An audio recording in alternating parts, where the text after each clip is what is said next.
देवाधिदेव महादेव का पावन मास श्रावण मास प्रारंभ हो चुका है। श्रावण मास की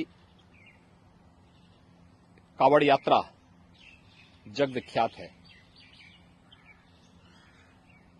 पूरे देश के अंदर और खासतौर पर उत्तर भारत में इस दौरान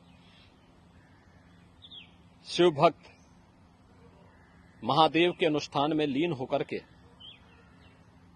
सभी शिवालयों में जलाभिषेक के साथ अपनी असीम भक्ति का प्रदर्शन करते हैं।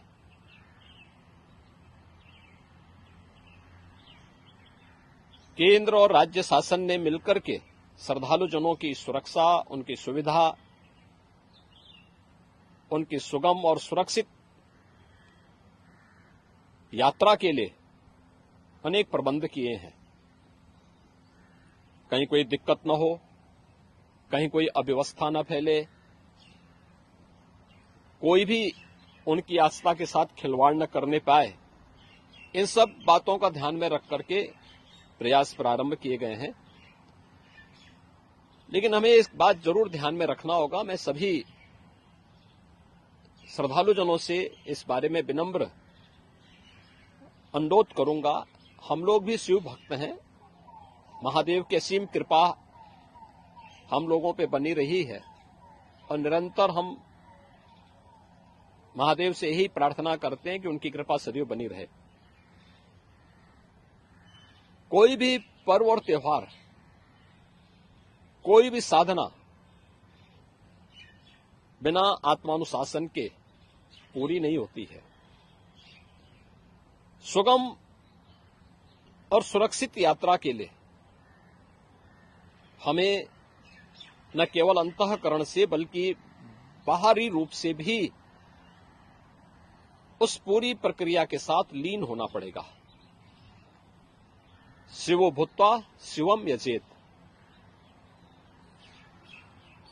शिव बनने के लिए शिव जैसी साधना भी चाहिए, उस प्रकार का आत्मानुशासन भी चाहिए, और तब यह कावड़ यात्रा न केवल श्रद्धा और विश्वास की प्रतीक के रूप में बल्कि आम जन के व्यापक विश्वास की प्रतीक बनकर के उभरेगी। जैसा कि इस समय हम लोग देख रहे हैं माहौल कि असीम श्रद्धा भाव के साथ जनता जनार्दन, समाज के अलग अलग तबके के लोग उनकी सेवा के लिए तत्परता के साथ कार्य कर रही है। और सरकार ने भी अपने स्तर पर न केवल बेहतरीन पेट्रोलिंग के माध्यम से, स्वच्छता के माध्यम से, स्वास्थ्य की व्यवस्था के माध्यम से शिविर लगा करके भी अनेक प्रयास प्रारंभ किए हैं और आवश्यकता अनुसार ड्रोन और हेलीकॉप्टर से निगरानी और पुष्प वर्षा की व्यवस्था भी इसके लिए की है।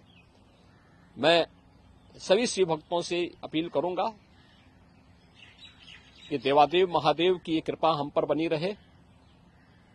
हम व्यवस्था के साथ जोड़ करके इस पूरी यात्रा का न केवल आनंद लें बल्कि पूरी श्रद्धा और विश्वास के साथ आत्मानुशासन का परिचय देते हुए इस पावन श्रावण मास के कावड़ यात्रा कार्यक्रम को सफलतापूर्वक आगे बढ़ाने में अपना योगदान दें। आप सबकी सुगम सुरक्षित यात्रा के लिए मेरी मंगलमय शुभकामनाएं हैं।